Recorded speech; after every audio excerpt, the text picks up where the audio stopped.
शरद पवार साहेब बाहेरचे नव्हते का याचं उत्तर त्यांनी द्यावं। सर आपका एजेंडा क्या रहेगा, इलेक्शन को लेकर आपका एजेंडा क्या रहेगा?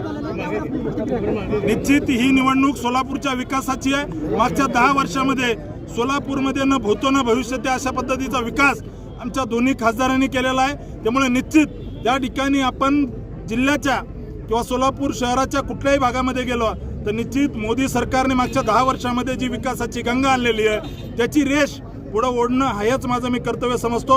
आणि पूर्ण लोकसभेच्या कानाकोपऱ्यामध्ये मी निश्चित या ठिकाणी सांगतो, जिल्ह्याचे सर्व प्रश्न सोडवण्यासाठी आम्ही सर्व मिळून सर्व या भागातील सर्व लोकप्रतिनिधी आमदार या सगळ्यांच्या खांद्याला खांदा लावून या ठिकाणी या जिल्ह्यातील एक सामान्य परिवारातील एक ऊसतोड कामगाराच्या परिवारातून आलेला मुलगा म्हणून त्या ठिकाणी माझ्या आईवडिलांनी इथं ऊस तोडलेला आहे आणि मी निश्चित सोलापूरकरांची सेवा या ठिकाणी सालगोडी म्हणून करेल हे मी या ठिकाणी आश्वस्त करतो। सर आप आने के बराबर